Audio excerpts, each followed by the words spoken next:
बच्चों and welcome to little scholars where future lies in your own abilities. तो बच्चों आज हम बना रहे हैं कैलकुलस मेथड। जैसा कि आपको ऊपर टॉपिक दिख रहा होगा, equations of motion by calculus method. इससे पहले वाले वीडियो के अंदर हम लोगों ने बेसिक्स टू इंटीग्रेशन पढ़ा था।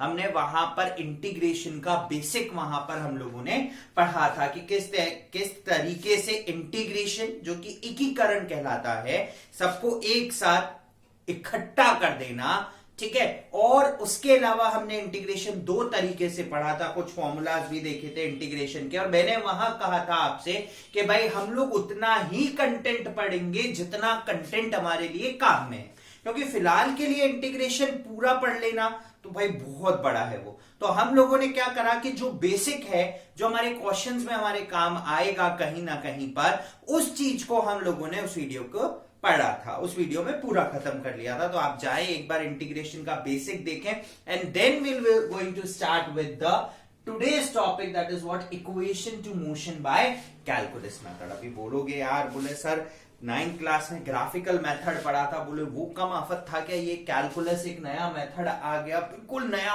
और एक और पते की बात देखो यार, कि पहले 3 इक्वेशन ऑफ मोशन थी, अब 4 इक्वेशन हो गई है। कितनी हो गई? 4।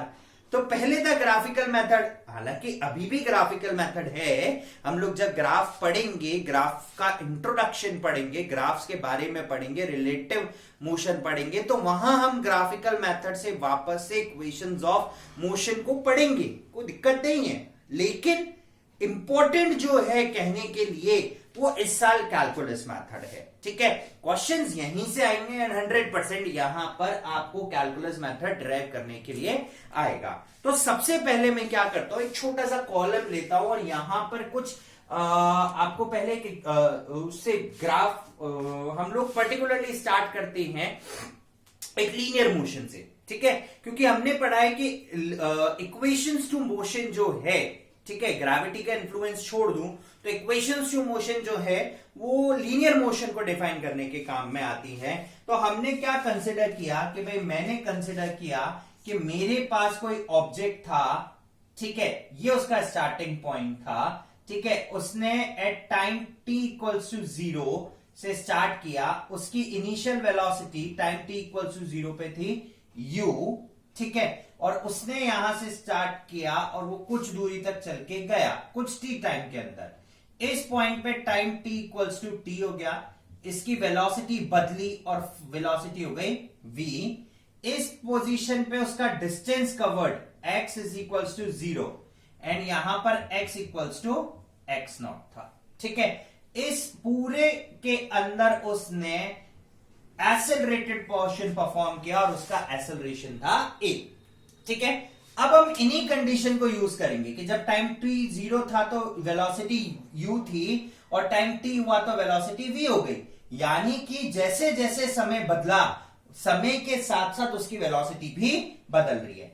अब हम टोटल 3 इक्वेशंस ऑफ मोशन तो आज तक पढ़ते आए हैं। फर्स्ट इक्वेशन ऑफ मोशन है फर्स्ट इक्वेशन, ठीक है। हमारे पास जो फर्स्ट इक्वेशन है that is what, v is equals to u plus at। This is equation number 1। और ये इक्वेशन नंबर 1 होने के साथ साथ वेलोसिटी टाइम रिलेशन है, ठीक है। सेकेंड इक्वेशन जो कि है हमारे पास, that is what, s is equals to ut plus half at square. ये डिस्टेंस टाइम रिलेशन है, ठीक है। And the third equation of motion जो अभी तक पढ़ते हुए आए हैं हम, थर्ड इक्वेशन ऑफ मोशन है v square is equal to u square plus 2as।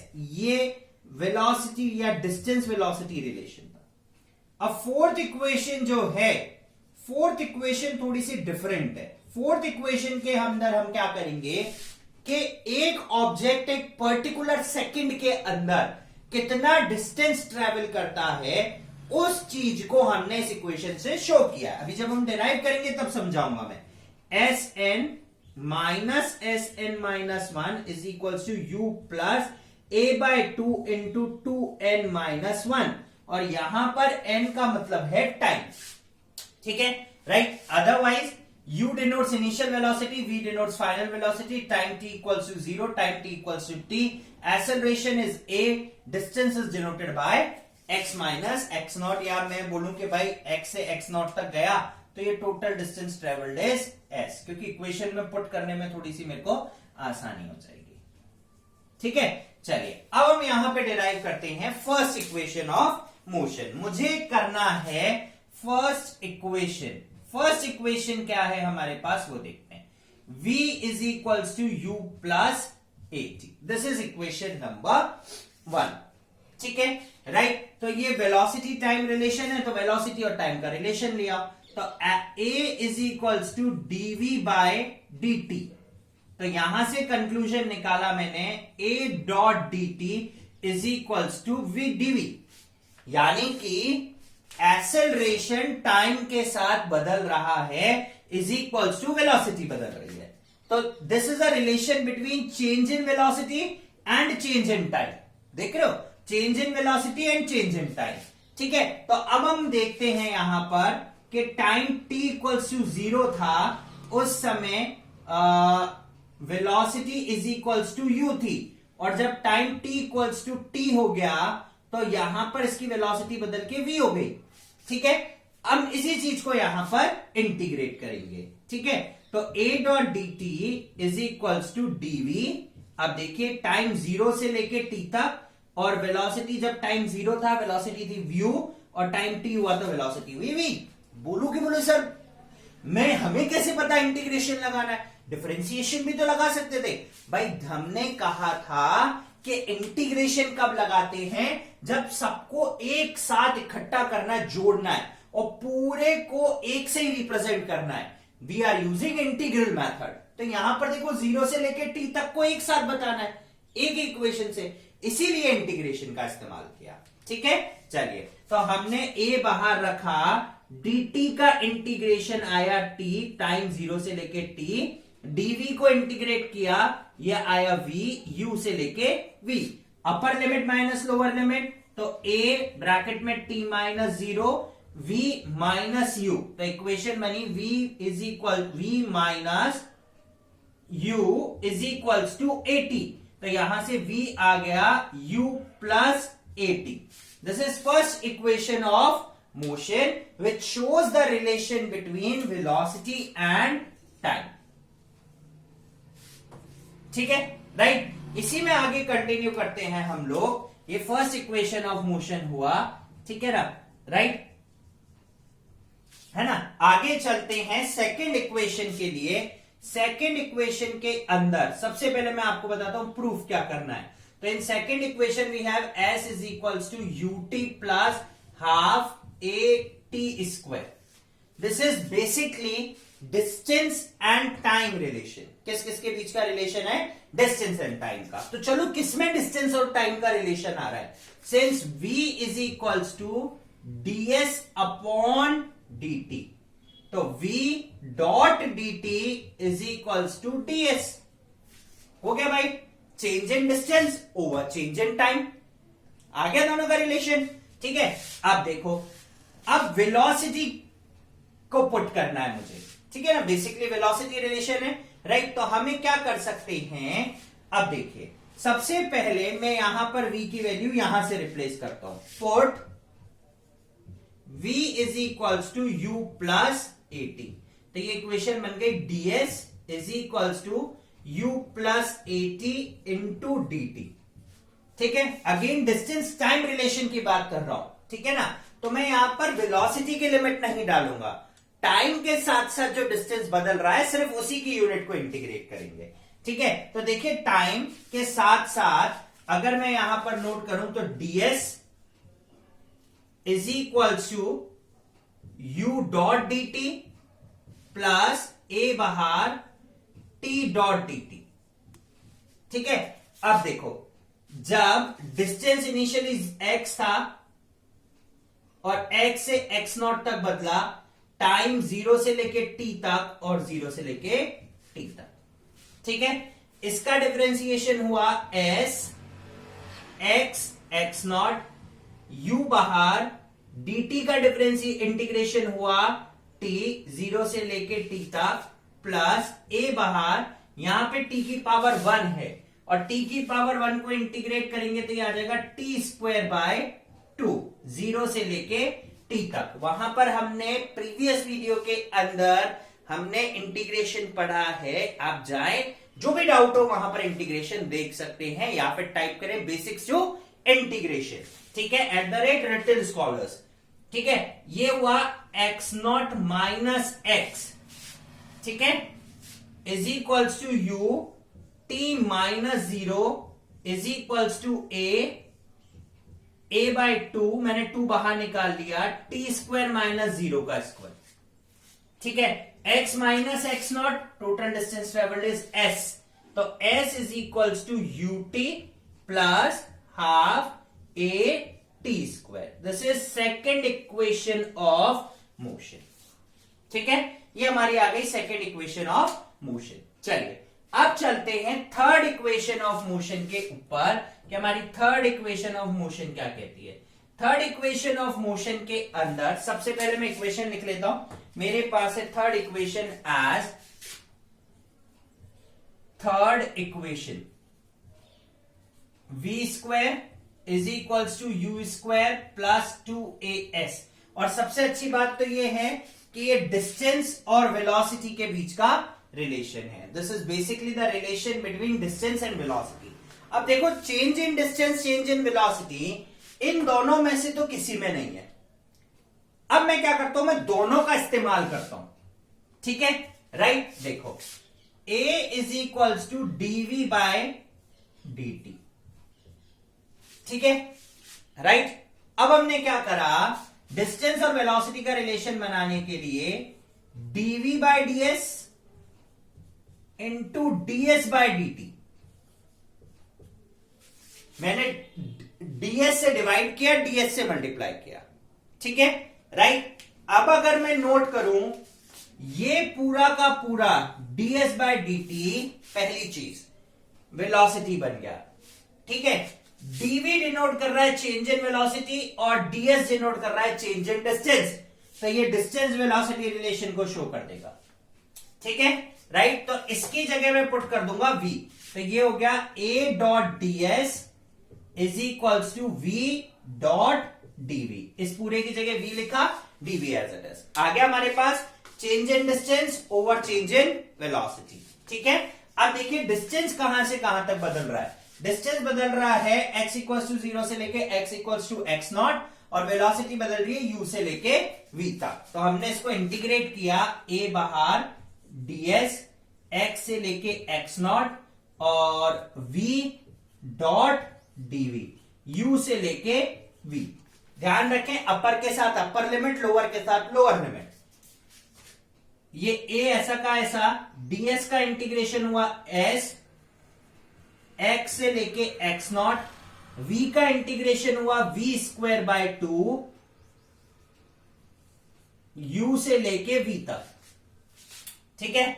ये a ऐसा का ऐसा, x not minus x is equals to 1/2 बाहर, ये हो गया v square minus u square, ये 2 इधर चला गया, x माइनस एक्स नॉट है s, तो ये हो गया 2as is equals to v square minus u square. This is third equation of motion, ठीक है। ये आ गए हमारी तीनों इक्वेशंस ऑफ मोशन। तो आपको ये याद रखना है कि किस किस के बीच का रिलेशन है, and then will easily solve this relation, ठीक है। अब चलते हैं चौथी इक्वेशन ऑफ मोशन nth के अंदर, लेकिन उससे पहले मैं इसका कंसेप्ट समझाता हूं कि एक्चुअली ये बोलना क्या चाहता है, क्योंकि उसके बाद इसको करना थोड़ा सा आसान हो जाएगा, ठीक है। चलिए पहले कंसेप्ट देखिए, distance travelled in nth second, ऊपर टॉपिक डाल देता हूं, है ना, distance travelled in nth seconds, this we have to calculate, है ना। Distance travelled in nth second का मतलब क्या हुआ, एग्जाम्पल समझो। एक ऑब्जेक्ट है, ठीक है, उसने 10 सेकंड के अंदर 20 मीटर ट्रैवल किया, ठीक है, और वही ऑब्जेक्ट है उसने 11 सेकंड के अंदर 25 मीटर ट्रैवल कर गया। 10 सेकंड में उसका डिस्टेंस था 20 मीटर और 11 सेकंड में उसका डिस्टेंस था 25 मीटर।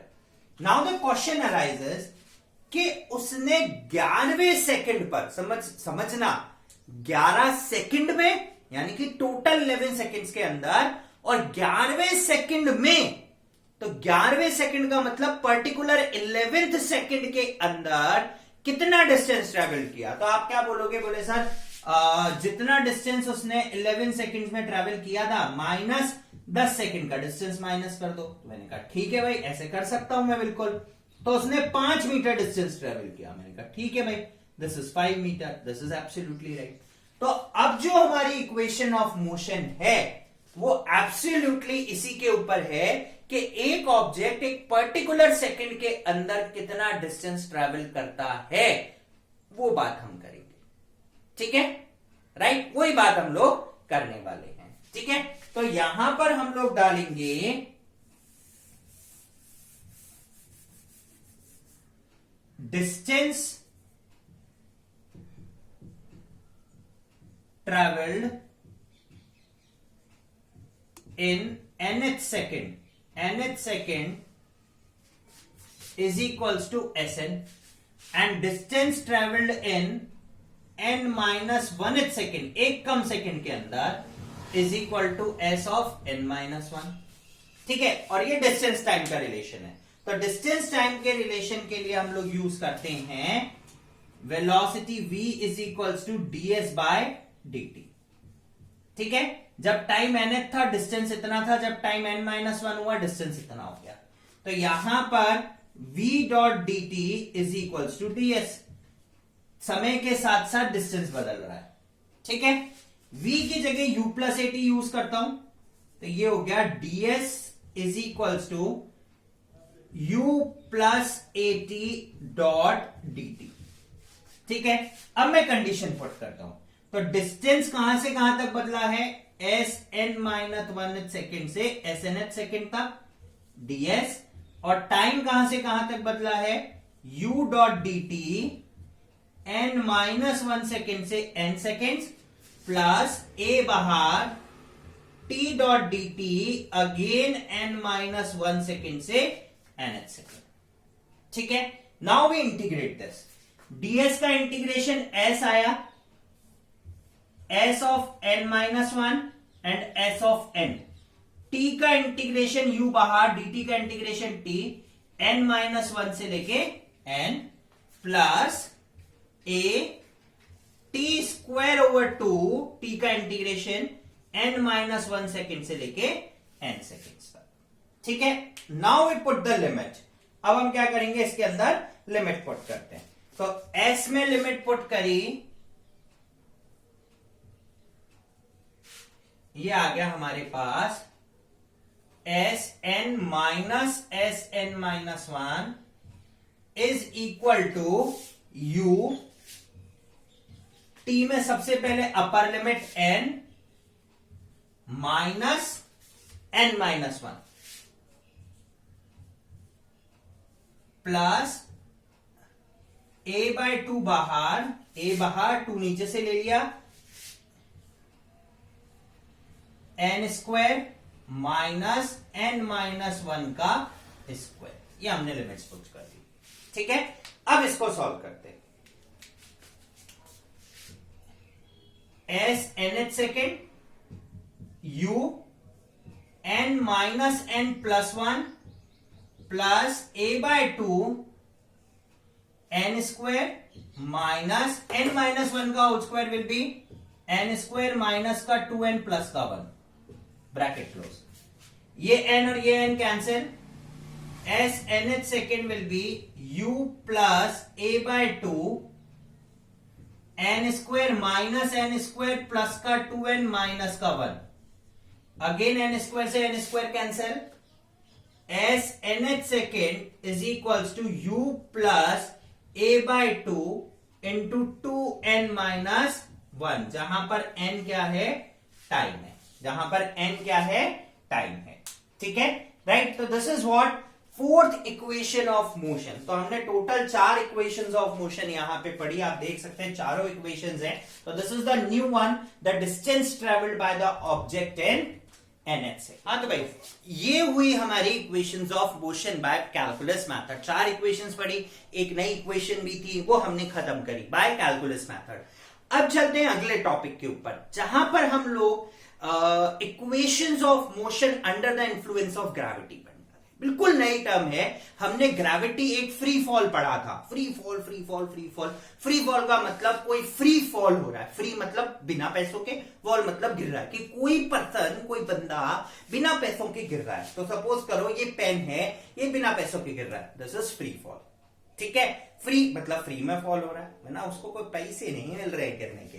तो यानी कि फ्री फॉल का कंसेप्ट हमने क्लास 9th में पढ़ा था एक जगह ग्रेविटेशन चैप्टर के अंदर, कि जब कोई ऑब्जेक्ट, ठीक है, जब कोई ऑब्जेक्ट अर्थ की तरफ अट्रैक्ट हो रहा होगा, ठीक है, और उसके ऊपर लगने वाला फोर्स सिर्फ एक ही फोर्स होगा उसके मास की वजह से, that is known as free fall, और gravitational pull of earth, this is also known as gravitational pull of earth. ये अर्थ का ग्रेविटेशनल पुल है ना, F is equals to mg। अब भाई बात तो ये नहीं है कि सिर्फ ऑब्जेक्ट नीचे आ रहा होगा जब भी ग्रेविटेशनल पुल लग रहा होगा। अगर हम कोई ऑब्जेक्ट नीचे से ऊपर की तरफ भी फेंकते हैं तो उसके ऊपर भी ग्रेविटेशनल पुल लगता है। और इसका सबसे अच्छा एग्जाम्पल ये है कि नीचे से ऊपर फेंका जाने वाला ऑब्जेक्ट, देखना, नीचे से ऊपर फेंके जाने वाला ऑब्जेक्ट वापस लौट के आया, तो अगर ग्रेविटेशनल पुल नहीं लगता तो ये बाहर चला जाता। जैसा कि हम लोग सैटेलाइट्स के अंदर पढ़ते हैं, मिशन मंगल देखी ना हमने, वहां पर चाइना का जो उन्होंने शटल लॉन्च किया था, स्पेस शटल, ठीक है, मार्स जाने के लिए रशिया के रोवर के ऊपर, वो अर्थ का ग्रेविटेशनल पुल ही क्लियर नहीं कर पाया था। यानी कि उसको नीचे तो बहुत तेजी से फेंका, लेकिन उसकी स्पीड इतनी तेज नहीं हो पाई कि वो अर्थ के ग्रेविटेशन को खत्म कर दे। यानी कि मैं पत्थर फेंकूं और वो कहां चला जाए, मून पर, हो सकता है मून पे चला जाए, हो सकता है मार्स पे चला जाए, जुपिटर, सैटर्न, यूरेनस, नेपच्यून, या हो सकता है मरकरी, वीनस पे। कभी सुना है क्या पत्थर फेंका और चला गया? नहीं, वो पत्थर तो फेंकते हैं और वापस लौट के हमारे पास ही आ जाता है। यानी कि उसको नीचे से कोई चीज खींच रही है जिसकी वजह से वो ऊपर से वापस नीचे लौट के आ रहा है, and this is known as gravitational pull of earth. एक ऐसा फोर्स जो अर्थ को अपनी तरफ खींचता है, that is known as gravitational pull of earth, ठीक है। और यहां पर जब भी हम एक्सेलरेशन ड्यू टू ग्रेविटी का कंसेप्ट पढ़ेंगे तो एक्सेलरेशन को हम लोग प्लस माइनस जी से डिनोट करेंगे। जी डिनोट्स ग्रेविटेशनल पुल। तो जब नीचे से ऊपर जाएगा तो माइनस जी, और ऊपर से नीचे आएगा तो प्लस का जी। प्लस का जी डिनोट कर रहा है इंक्रीज इन वेलोसिटी, और माइनस का जी डिनोट कर रहा है decrease in velocity. How decrease in velocity? भाई जब हम ऑब्जेक्ट को नीचे से ऊपर की तरफ फेंकेंगे तो देखो धीरे धीरे धीरे धीरे धीरे धीरे धीरे एक पॉइंट पर जाके उसकी वेलोसिटी कम हुई, 0, और फिर वो वापस लौट के आया। अगर ये जी पॉजिटिव होता तो इसको धक्का देता और ये मैं थोड़ा सा फेंकूं और ऊंचा, फिर नीचे आना पॉसिबल नहीं था, ठीक है। तो माइनस जी का डिनोट क्या करता है कि ऑब्जेक्ट का मोशन और अर्थ का लगता हुआ ग्रेविटेशन दोनों का डायरेक्शन अलग है, इसकी वजह से ऑब्जेक्ट की वेलोसिटी डिक्रीज हो रही है और वो नीचे की तरफ आ रहा है, ठीक है। Is that clear? और यहां पर हम लोग डिस्टेंस को h से कैलकुलेट करेंगे, दैट इज व्हाट, हाइट, ठीक है ना। मैं दोनों इक्वेशंस को लिखता हूं। Number 1 equation is linear equation, ठीक है ना, सिंपल, और this is under influence of gravity पढ़ रहे हैं हम लोग। This is under the influence of gravity. ये दोनों चीजें पढ़ रहे हैं हम लोग, ठीक है, linear equations of motion we have three, v is equals to u plus at, s is equals to ut plus half gt square, sorry at square, and v square is equals to u square plus 2as। तीनों equations को convert करके लिखते हैं हम लोग, v is equals to u plus minus gt, एक ही जगह, h is equals to ut plus minus half gt square, and last but not the least v square is equals to u square plus minus 2gh। ये तीनों equations of motion, ठीक है, right. तो object जब भी नीचे से ऊपर फेंका जाएगा इस तरीके से मोशन करेगा, है ना। अब कुछ चीज समझें, मैंने ये ऑब्जेक्ट यहां से फेंका, नीचे से मैक्सिमम हाइट पे पहुंचा, इस मैक्सिमम हाइट तक जाने का जो समय होता है उसको बोलते हैं टाइम ऑफ एसेंट। एसेंट मतलब ऊपर जाने का समय, ठीक है। This is the maximum height of the object. जब वो मैक्सिमम हाइट पे पहुंचेगा तब एक बार के लिए उसकी वेलोसिटी जीरो हो जाएगी। At this point velocity is zero, ठीक है, तभी तो वो वापस आना चालू करेगा, अदरवाइज वो वापस आएगा ही नहीं जब तक वेलोसिटी जीरो नहीं होगी। और ये यहां पर नीचे आया, this is known as time of descent, ठीक है। In cases we are considering time of ascent and time of descent equal, दोनों को सेम समझते हैं, और जितनी देर के लिए ऑब्जेक्ट हवा में रहा that is known as time of flight. तो यानी कि time of flight is equals to नीचे से ऊपर जाने का समय प्लस ऊपर से नीचे के आने का समय, हाँ कि ना, सीधी सी बात है भाई। जब हम लोग एयरपोर्ट से रनअवे पे लेते हैं, हम बैठे थे 7 बजे और 10 बजे हम लोग सपोज करो दिल्ली उतर गए, कहीं से भी, फॉर एग्जांपल बैंगलोर से चले थे, 7 बजे और 10 बजे दिल्ली उतर गए। What is time of flight? वैसे तो ना बोलेगा कि नीचे से हवा तक जाने में इतना समय और हवा से लौट के आने में इतना समय, नहीं, वो बोलेगा 3 घंटे आप फ्लाइट में रहे, तो that is what time of flight. तो वो ऊपर जाना प्लस ऊपर से नीचे आना दोनों कंसिडर करता है, ठीक है, राइट। अब कुछ इंपॉर्टेंट पॉइंट्स जो कि हमें नोट करने के लिए हैं, एट मैक्सिमम हाइट v हमेशा जीरो होगा, ठीक है। ऑब्जेक्ट स्टॉप्स एट एंड, अंत में आकर ऑब्जेक्ट रुक गया, again v zero. Starts from rest,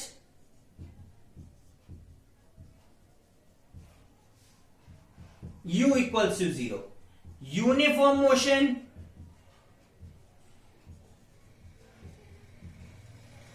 a equals to, ठीक है।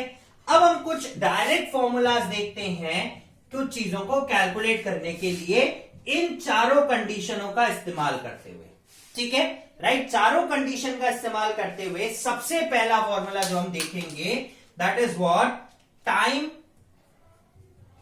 ऑफ एसेंट, ऊपर जाने का समय, which is equal to time of descent and half of time of flight.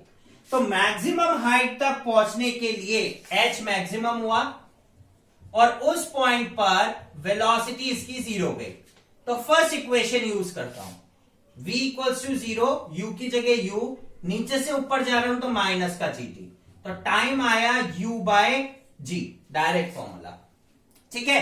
अगर कोई मुझसे बोलता what is time of flight, time of flight, तो मैं इसका डबल कर दूंगा, that is equals to 2u upon g, simple, ठीक है, राइट। सेकेंड थिंग, सेकेंड जो हम कैलकुलेट करेंगे, सेकेंड हम कैलकुलेट करते हैं मैक्सिमम हाइट, कि एक ऑब्जेक्ट कितनी मैक्सिमम हाइट अटेन कर सकता है, मैक्सिमम हाइट। तो मैक्सिमम हाइट सेकेंड केस था, ये केस फर्स्ट है। Again final velocity is zero, third equation of motion use करता हूं, जीरो का square minus u square is equals to minus का 2gh, नीचे से ऊपर जा रहा हूं तो h हो गया u स्क्वायर अपॉन 2g। अब डायरेक्ट फॉर्मूला आप सब्स्टिट्यूट कर सकते हो, ठीक है। थर्ड एंड द लास्ट, कि मैक्सिमम वेलोसिटी कितनी अटेन कर सकता है जब ऑब्जेक्ट रेस्ट से चालू हुआ था। We are using maximum velocity, such that u equals to 0. Again we are going to use third equation, then v square is equals to 2gh. तो यहां से v की वैल्यू निकली under root of 2gh.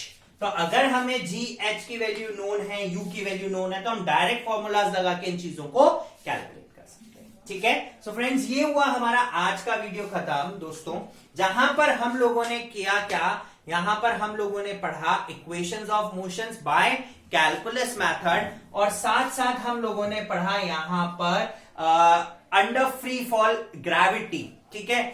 Gravity, under the influence of gravity, equations of motion हमने खत्म करी. ठीक है. अगला वीडियो हम लोग लेके आएंगे आप लोगों के साथ, जहां पर हम लोग सबसे इंपॉर्टेंट चीज, यानी कि हमने अभी तक पढ़ा कि ये फॉर्मूला है, बट उस फॉर्मूले का इंप्लीमेंटेशन कैसे करेंगे क्वेश्चंस के अंदर, कौन सा फॉर्मूला कब लग सकता है, किस तरीके से लगाएंगे, वो अगली वीडियो के अंदर. सो फ्रेंड्स, जल्दी आप लोगों से अगली वीडियो के अंदर मिलेंगे. Till then guys, keep on watching Little Scholars and stay tuned with us. Like, subscribe और शेयर करना नहीं भूलिए. Thank you.